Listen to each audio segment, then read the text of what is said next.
my bit.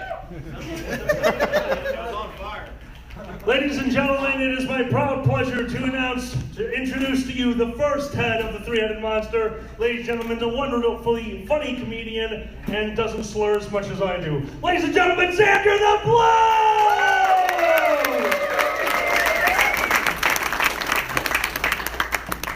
Hi. Hi. Welcome to Indiana. Which I looked up on Wikipedia means land of Indians. I don't know about you, but I've never crossed the border anytime soon and been like, holy shit, look at all these goddamn Indians. How are there this many Indians? There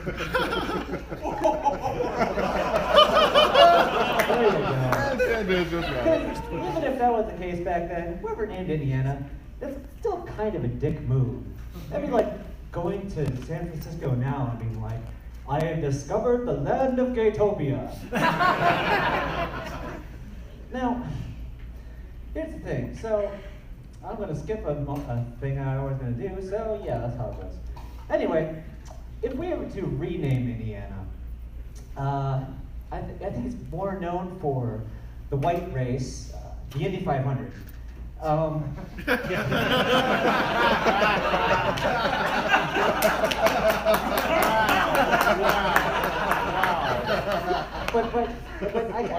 But going back to what I was saying earlier, I can't imagine what that conversation was like. Hey, Bob, look at all the Indians. What should we call it? Indian,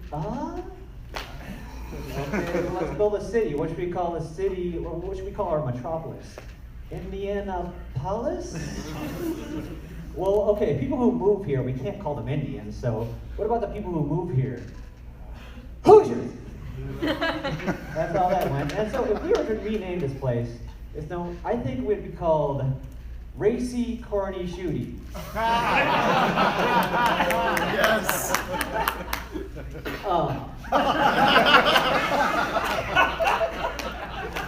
Now, I don't know about you, I want to stab whoever is naming all the new fruits and vegetables, because when I go through a supermarket, if there's something I can't pronounce, I just assume it's a superfood.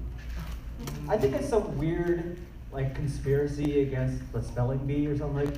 All right, Billy, your word is a cayberry? It's either that or they sound like a Final Fantasy character. Greetings, for I am Lord Kale from the land of Quinoa. My power is that I will help you lose weight, for I will make you instantly vomit. So, lots have happened, and we'll go back to my notes because I have the memory of the goldfish. So yes, the lovely, holy Sunday afternoon. Who wants to hear a story about my butt?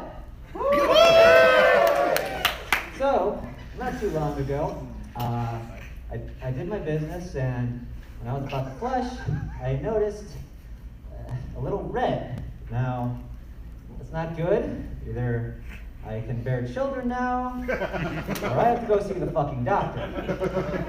So that's what I did. I made a doctor appointment, and he's like, okay, well, we better check it out, so I think we both know what had to happen. So, take off your pants, assume the position, and all that kind of stuff. Now, I know comedians have done the I got fingered by a doctor bit before, but the difference here was he's known me for a while, and both him and I know that I am extremely gay.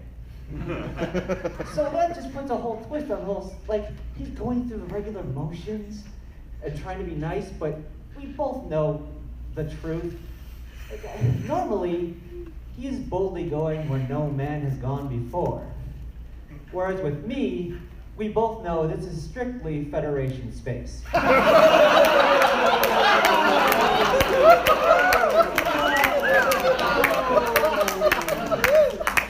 Captain's log.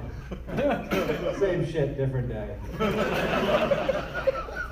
Anyway, so he's like, okay, you might feel a little discomfort.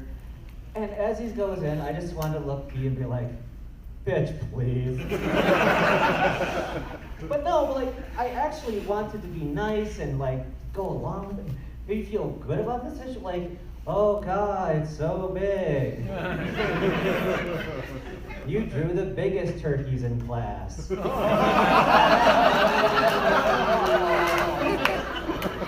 You're like Bizarro Trump. So, he's like, okay, I think everything's fine. So, things can tear and stuff. So, just be careful if you put stuff in there. And with the hand motion, put stuff in there. So now, like whenever I'm feeling something, I'm like, hey, alkali. So, let's see. So, I've lost like 25 pounds in the last few months.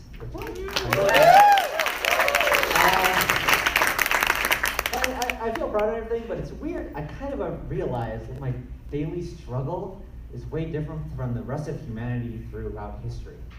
Like, a regular person would go out and find food and make a great hunt, risk their lives so that they don't starve for the rest of the week and share it with their family. My daily struggle is not turning right at the Taco Bell. Like, my training montage would just be sadly driving past fast food restaurants.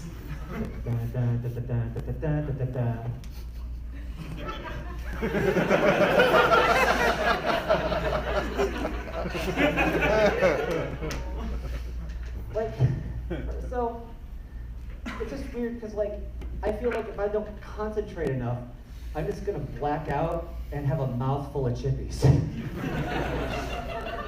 That's why I don't understand. I love Star Trek: The Next Generation, and that's why I don't understand how anyone could responsibly own the food replicator. Like, the average weight of the crew should be 500 pounds. And that in your quarters, like, there should be a very special episode of Star Trek: The Next Generation. Riker versus the Sadness Pizza. Like, my God, Will, you've gained 50 pounds. What the hell is going on? I'm stressed and I'm hungry, shut up. They go back to his quarters. It's just empty sundaes and Taco Bell wrappers. That's what I would do. So, what I'm saying is, like, I love tortilla chips, I love chippies. I feel like it's my destiny to have an ironic death in the factory of Tostitos. It actually made me think of, like, Willy Wonka, because Willy Wonka is a screwed up movie, everybody knows that. But it ends, how do you think what happens next? They live happily ever after. That's fucking bullshit. Let me tell you why.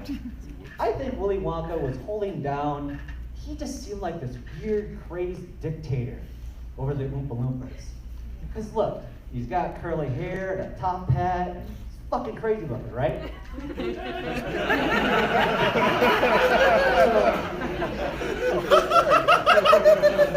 So my theory is, right when, like, he gets over to the factory, Charlie, like, he splits, you know, he's got his cash, and there's an uprising, and they just go Gaddafi on his ass. It's like, oompa loompa doopa dee doo, we will now stab where you will go boop. That'd be adorable, but it's still, it would just turn into a rich, chocolatey Bioshock.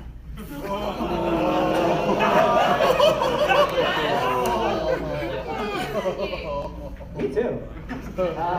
Yeah, I also joined a gym, so, and it's good and everything, but it's a little weird. You run into a lot of douchebags.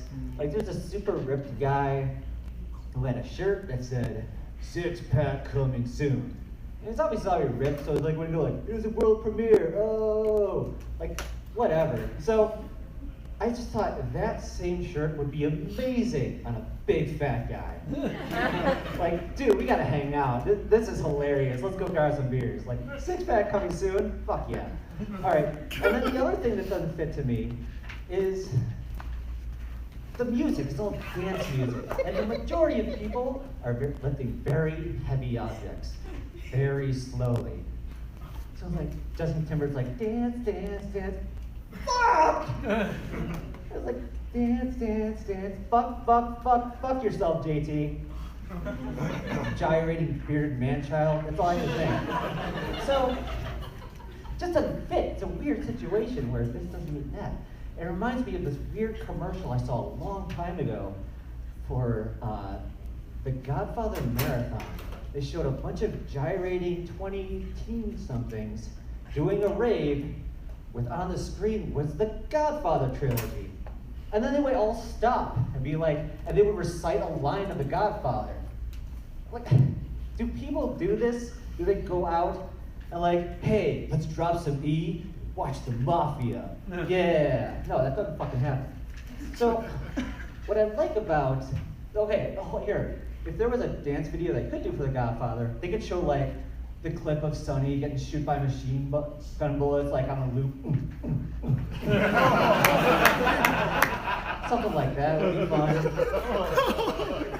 What I like about, see, that's confusing and weird, but what I like about Japanese commercials, they just confuse you and slam their logo in your face. Like that's the whole thing. It's only 15 seconds most of the time. Like if I were to make a Japanese commercial, it would open up in a vast post-apocalyptic wasteland. And then there's a unicorn playing poker with a devil. And then the unicorn stands up, throws the cards, and looks at the camera and says, "Checkmate, faggots!" Cup a noodle. Doesn't make any sense, doesn't have to. So,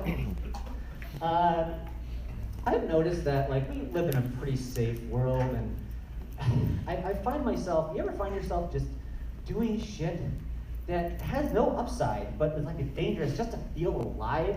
Like, why did I do that? That was not necessary. And that's why I think a bunch of internet kids are gonna be voting for Trump.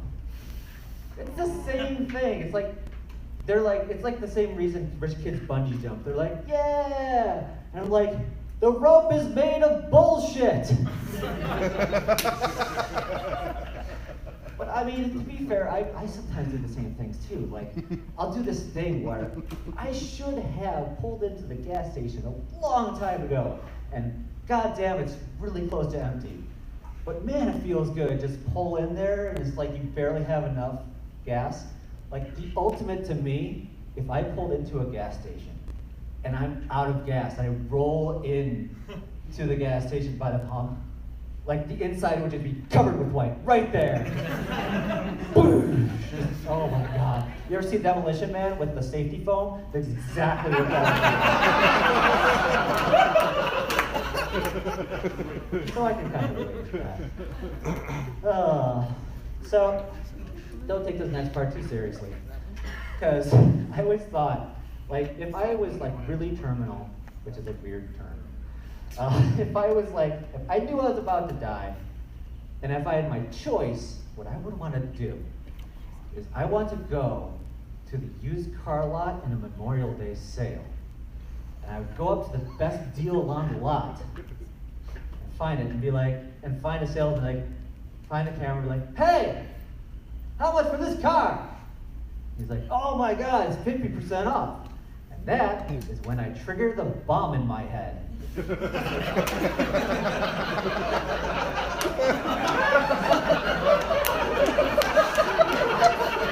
Now, you'll be horrified to start life. That would make a damn good YouTube video.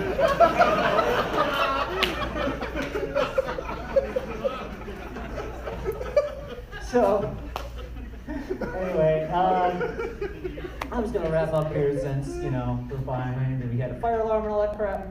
So, I know a lot of you guys listen to our podcast and the Dragon Show, and we discovered that we accidentally discovered how to solve global warming.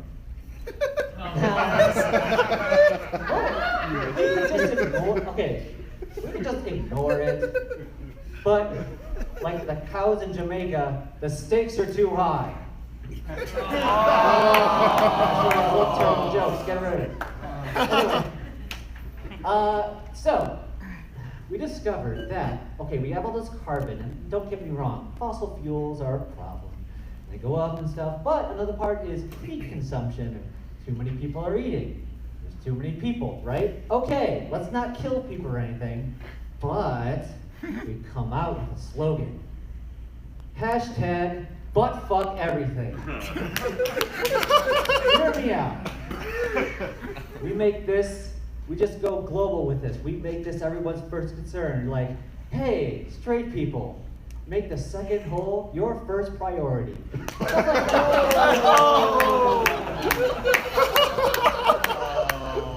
Like, it's a movement, a thrusting movement. Everyone can get behind that. The logo will just, show how important this is. A polar bear on a melting sheet of ice. And there's another polar bear behind him in leather gear, fucking him and drinking a Coca-Cola. Everyone loves it. Hashtag buttfuck everything. And get behind this, everyone can do it. That's all I got. Thank you very much.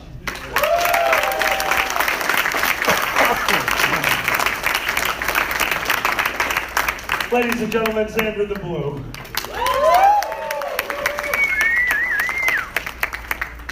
Guys, I've been looking forward to this. Introducing your con chairman, my close friend, the second out of the three-headed monster, Indy!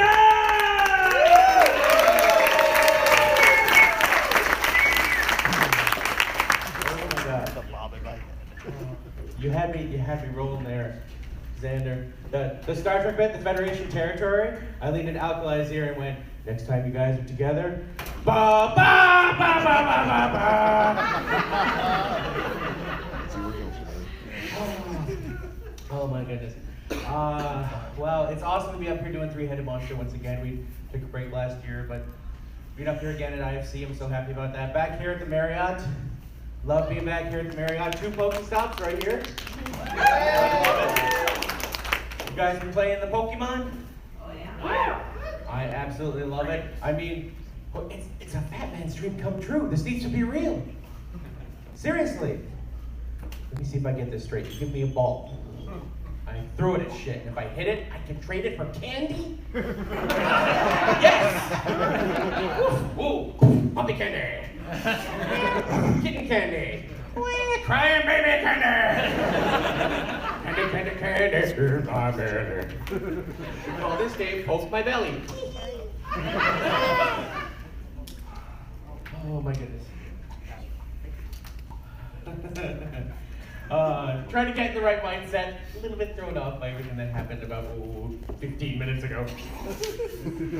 But happy to be up here on stage. Really happy to be working with these guys once again. Been doing it for a few years now, and I gotta tell you, I love it / can't stand it. This guy has warped me. Working with him with the improv, Who's Lion? Doing that. Love it. It's one of my favorite panels at every con, but it's I'm a huge fan of the old Who's Lion. Like, I would go through and binge watch the old episodes, and now every time I try and watch them, my brain goes, you should come up with furry versions for that. No, we're not at a con. I came up with 37 versions for that. Damn. But there was a series of skits that they did on the show over the years. Things you could say about blank, but not your girlfriend. So I thought there should be a bunch of furry versions of this, so like one of the classic ones was like, things you could say about your truck, but not your girlfriend. Oh, it looks like there's already somebody riding up front, but you might be able to squeeze in back. So I thought there should be some furry versions of that, like, what can you say about waiting in line for the dealer's den, but not your girlfriend? There's an hour lineup for this? I just want to get in there, poke around for a few minutes, then get the hell out. Things you can say about the Furry Con Hotel, but not your girlfriend. Oh, we're going to need a bigger one next year. This one just hit maximum capacity. Things I hope I never hear about the Con Hotel or my girlfriend. I'm not going in there. Sure, the outside looks great, but inside, butts everywhere. Let me see, where's the other ones? Let's see. Things you could... What? Bleh. Yes, the IFC rainbow screwing uniform. Thank you, Ronnie. Oh, man. Oh my gosh, I'm blanking. I'm so sorry, everyone. Things you can say about attending a furry con in general, but not your girlfriend. Well, I don't know about you guys, but I'm looking forward to eating out all weekend long. Actually, no, that's what you should say about your girlfriend. You should say. Oh my goodness. Most of that has gone from my brain, so I'm gonna have to come back to that bit if I can remember. So let's move on to, oh no, here we go. Things you can say about fursuiting, but not your girlfriend. I could have sworn these used to feel a lot tighter. I must have stretched them out. Oh yeah, I always bring a couple with me to every con. One for myself and a spare for friends.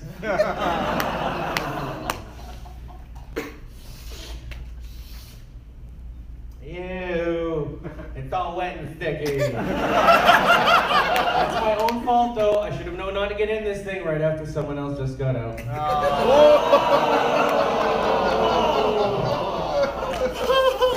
course, one of my favorites. Woo! Oh man, I almost forgot. Sometimes when you spend hours buried nose deep on the inside, you can forget how bad the outside can smell. And now that I have talked about all that wonderful innuendoous material, there's really only one possible line of direction I could take my material from here. Let's talk about my mom. Oh, Mom Des. Mom Des is adorable. Mom Des, if I can give you an image of Mom Des, imagine, if you will, the Queen of England. Him. Hello. Pleasure. Mixed equally with Mrs. Doubtfire. Hello! She is a little British old lady. She's moved to North America 40 years ago. Still sounds like she just got off the boat, right from London. She was an English teacher and she taught English in English. It was like Englishception. But she's adorable. The very first time one of my furry friends got to meet my mom, when I was moving from Canada down here into the Michigan area, my buddy Scott, he's from the South, and he's like, oh, pleasure to meet you, ma'am. And she's like, oh, well, Scott, darling, would you like a beverage? He's like, oh, well, you know what, ma'am, I would absolutely love it if you had some sweet tea. And my mom, she's like, oh, go sit in the room, I'll bring it right out. So we're sitting and having a chat in the living room. And all of a sudden, here comes my mom with a tray. Sets it down, a nice china teapot filled with piping hot tea and a giant bowl of sugar cubes. There you go, dear, you can make your tea as sweet as you like it. Not precisely wrong, Mom. But not quite right. She's never quite gotten some of the, Americanisms or Canadianisms. She's still very, very British. I can remember all the way back to when I was 13. And I was in my bedroom just reading for a bit. And Mom knocks on the door. Oh, darling, I was wondering, your father and I are doing something in the living room. We're wondering if we could borrow one of your rubbers. Okay, first, what? Second, ew. Third, ew. No, I am 13. I don't own. What are you talking about? She's like, oh yes, we're just doing something. I need one of those. I'm like, I don't have any rubbers, Mom. She's like, well yes, I saw you in the kitchen using one earlier. It had a little cartoon character on it. What? They don't make those with cartoons on them. Seriously, what, like the Scooby-Doo condom? I'm gonna yabba dabba do. The Flintstone condom? I'm gonna yabba dabba do you. Hopefully you get the Fred and not the Barney.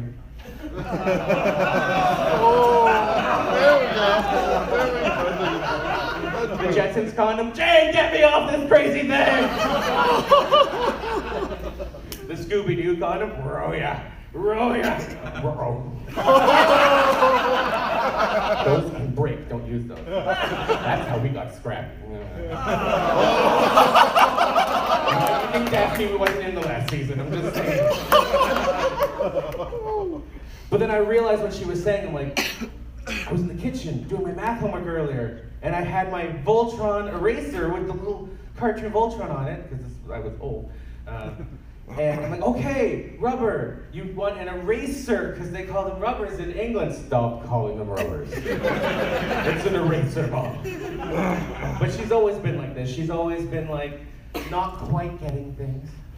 I remember there was a time when I was like, really into working out, as you can obviously tell. And I was, working out, doing the weight machines a lot. And my parents were like, oh yeah, it's great, start working out those bis and those tris, and those glutes and those pecs. And my mom chimes in, and your sphincter. Did I mention we were out for dinner at a fancy restaurant when this happened? That background hum of like the plates and the casual conversation, all of that's too long. Everyone's looking over. Why did that British lady yell sphincter? Is that like a weird British dish, like spotted dick? Waiter, more sphincter, please. God, I hope not. And we look at my mom like, Mom, what are you talking about? She's like, well, it's the muscle. I saw it on one of my medical shows. Technically it is, but it's not one my trainer's gonna help me work out. At least I don't think his wife's gonna let him. I don't know if I would want to work that, but it's like, all right, step on over here. See this machine? This is the Ass Buster 9000.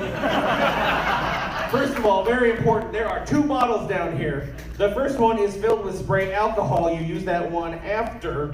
This one is spray lube. You use that one before. Do not mix up the bottles.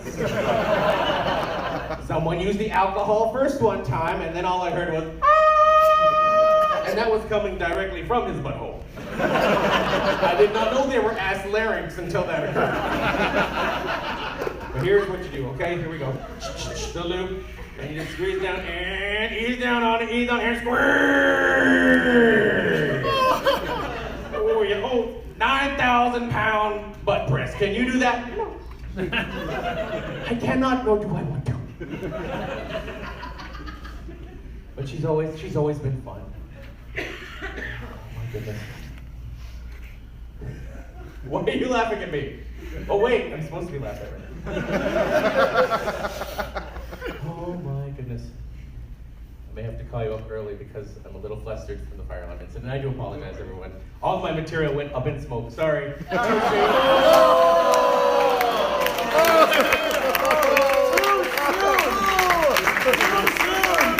It's never too soon. I'm good at stuff like that, but actually remembering my material.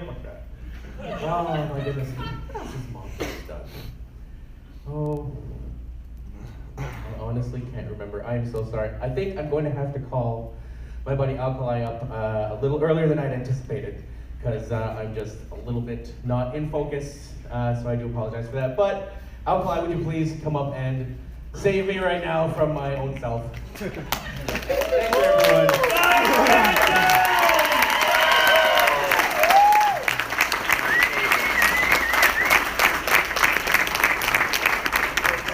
Guys, that is a true con chairman right there. He just thought his hotel was burning down, looked over at his financial director as all of you looked towards the door, and I just mouthed to him, not covered at all. I'm gonna go now. Drink a lot.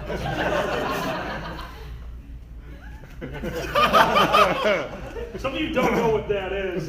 Myself and debt. We went over this a little bit yesterday at the panel horror stories, convention horror stories. There are codes and stuff like that. There's more than just radio codes. Because if you work with a board of directors, you're as close as family with those people. I don't know about you, but I hate my family. And we hate each other with love. Because we all have to run this convention and things happen, things that you cannot control. And every once in a while, you did what? Why? And I said, Alkali, you can't do that. And I was in the hallway when I was told that somebody did something, and he went, bah! And he looked at me and said, you can't flip somebody off in public. And I went, bah! I said, what the hell does that mean? And I went, And he looked over at me and he went, And I went back and I went, And then he went,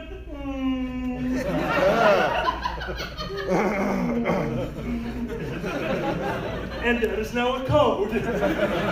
No one knows what it means, including us. But every once in a while, you just need a little and then some And yesterday, this gentleman who's been having an incredible convention, been running it with such fervor, in other words that don't mean what I think they mean, this gentleman finally sat down in operations with me. And as he sat down, I don't know where it came from, but he came out with a six-pack of Angry Orchard. It was just out. Well, and they were open. And he slid one across the table to me and said, we need this. I said, yeah. And as we started drinking, he said, I'm going to look like a magical puking unicorn. And down the bottle. And I went, magical puking unicorn? Yeah. And we have been doing that the entire convention. So to continue on with stories, I'm going to, of course, tell the fire alarm story, a classic. We just had a fire alarm, thank you. I don't need your fire alarm story anymore. It's interrupting our show now. Maybe that was its way of saying I love you back.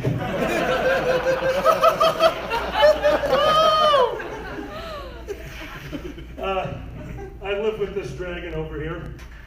This dragon is one of the most beautiful, wonderful, magical dragons. He is truly a magical dragon. Not in the way you think, not like the Disney characters, they're all cute and sing songs.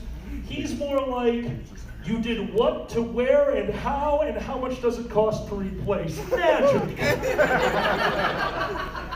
He turned our bedroom into an ice skating rink recently because we use silicone-based lube, and I think he must have put a stick of dynamite in there to see what would happen.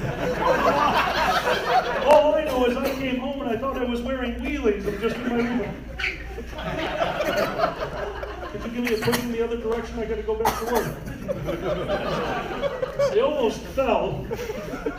And by almost fell, I mean I got down to one knee and he yelled, it worked! And if it was confined to the bedroom, that'd be one thing, because I don't know what B does when I'm not home, but whatever it is, it leaves trails.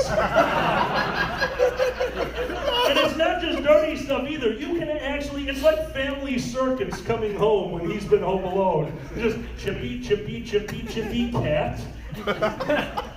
Chippy, chippy, chippy, chippy lube bottle. Whoa. Chippy, chippy, chippy cell phone with a dirty picture still on it. Chippy art of the thing on the cell phone with the chip drawing made entirely of chippies. Salsa. Just a pile of salsa. And then, of course, pocket change. Because that dragon is an ATM. I don't know how it works or what I've put into it. Oh, I think we know. But just remember, I'm apparently a Jew and go from there. I will randomly find change all over my house. I'm not saying like find change in the couch. You know, I have found change in the couch. But when you find change in the fridge, you start questioning shit. I'm convinced that he goes into my booze when I'm not home and starts thinking things are vending machines. Like, I want chippies into the pantry. Pet my cat. Right up her. So now. Hey, I told him I wanted to change cats. I didn't know he'd take it literally.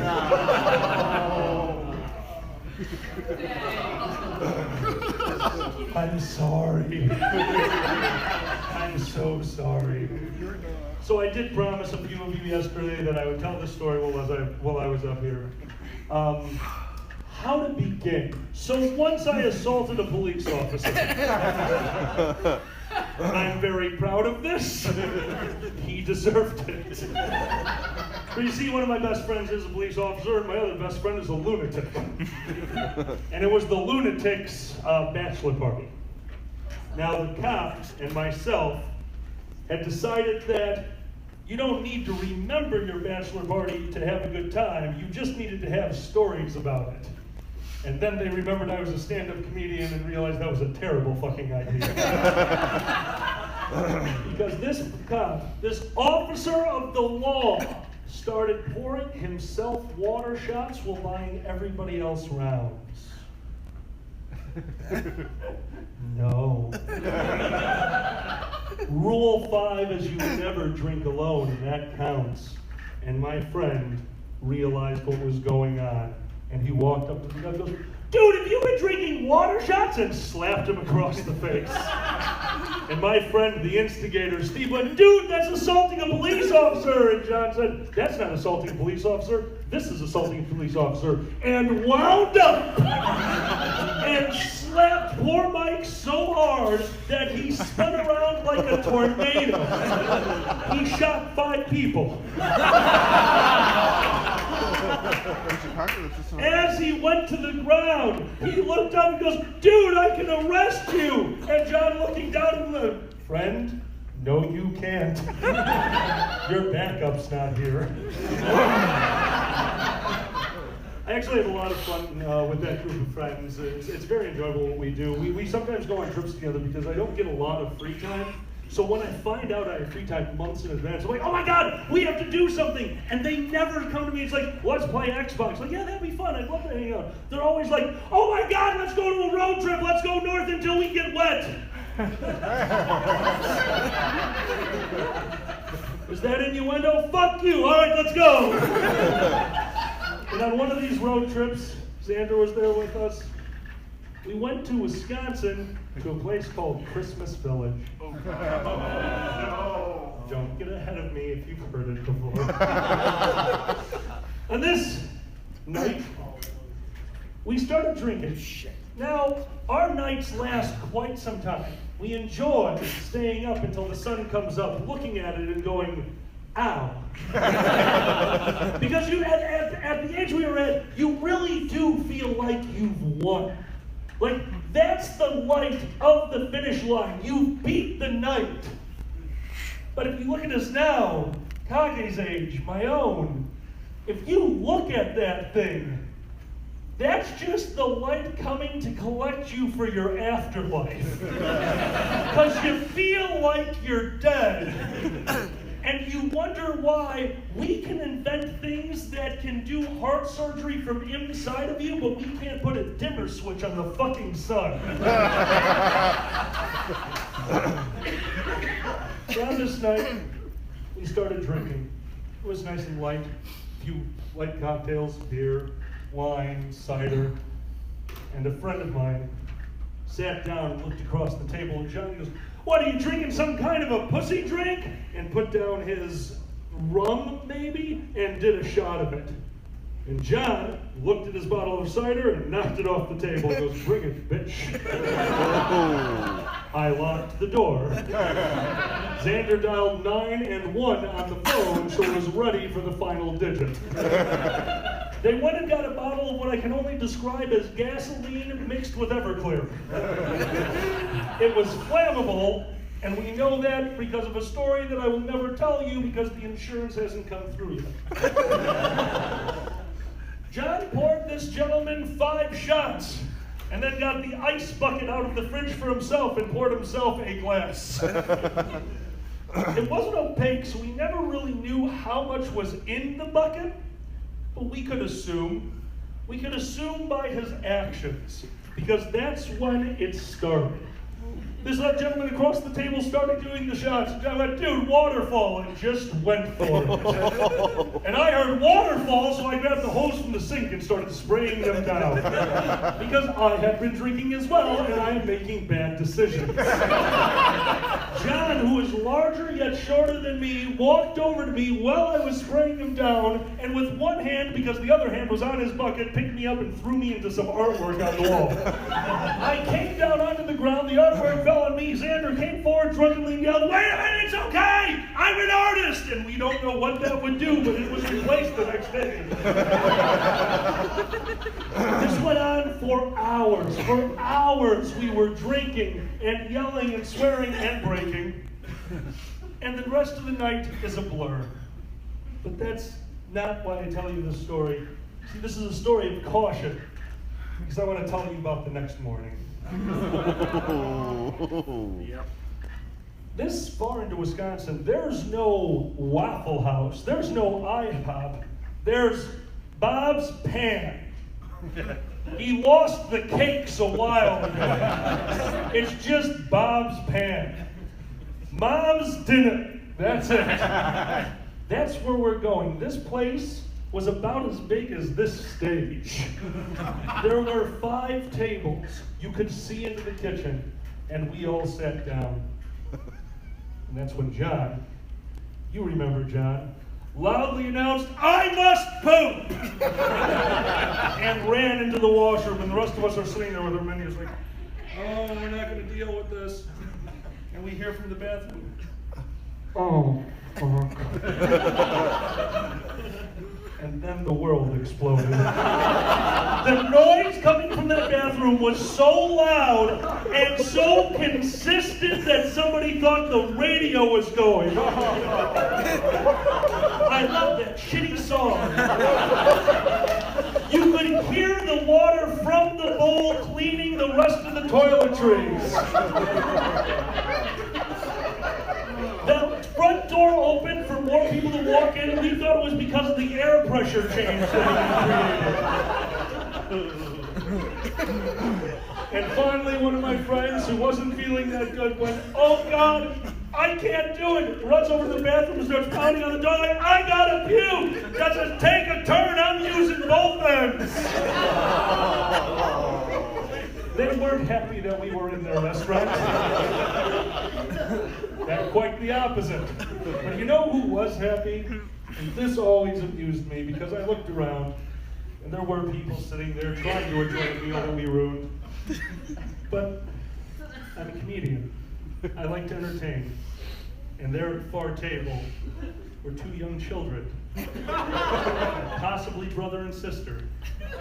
And they both had their cell phones out. With these big shit-eating grins. They had a good vacation. They didn't need the water park, they got the water show.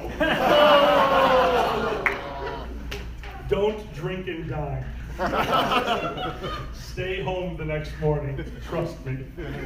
Have you ever found as usual, I wrote most of my material, at least what I was going to do a few seconds ago, so I'm going to take a look at my, how's it? I described the first story I told about the fingers, Finger Des. I have written, okay, saving, one moment. That's saved. I met Sandra's parents. I didn't laugh either. They didn't really know what to expect. Xander, their homosexual son, is bringing his boyfriend of quite some time over. They know what I do, which is, as he's described before, stand up here on stage and go rawr, rawr, rawr, rawr, rawr, rawr, rawr, rawr, rawr, rawr, Duke. That's what they think I do, which is fine with me. But his parents and him, they're all very into fitness. Like he just told you he lost 25 pounds in the last few months. I found it. All right here. Just hanging out. But I can sit anywhere and it's comfy, so fuck you. And if you ever met, and I'm sure tons of you have gone through this, if you have ever actually met your significant other's parents, you're terrified. I was terrified. And when you're terrified, you deal with it in the way you best cope with stress. Oh boy. I'm an improv comedian, so I spent the entire time eating dinner with his parents the first time, trying my ass not to laugh. Because I wasn't thinking, what do I need to do next? All I could think is, oh my God, what could his dad be thinking right now? Shit. Why did I say that? And that's when it started. Oh. What the hell is that? Is my son dating the Jolly Green Giant? Foo, fi, fo, fum, I am here to fuck your son.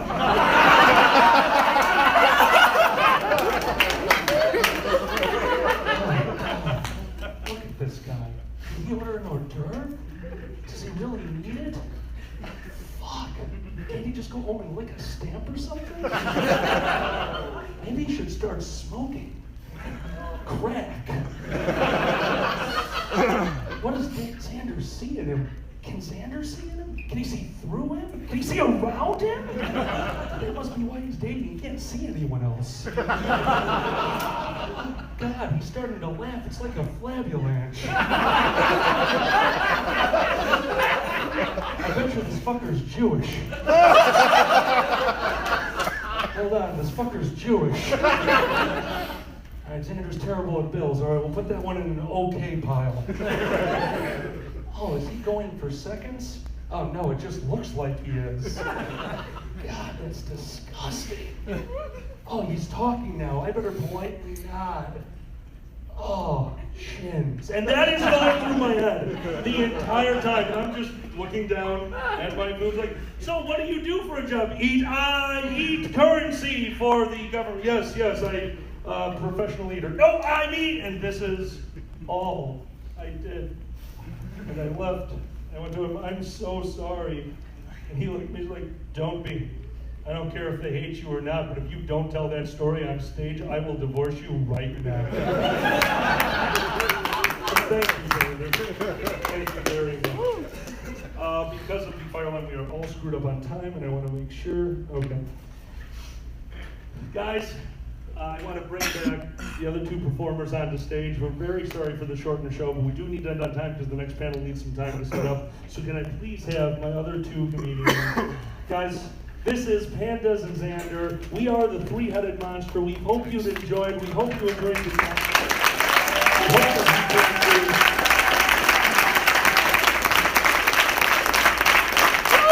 Thank you for coming in, and good night!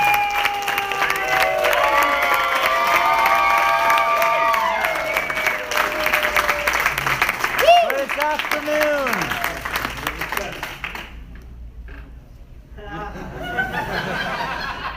Guys, the next panel right here is going to be Quip Fur. Please enjoy. Oh, God. No more fires!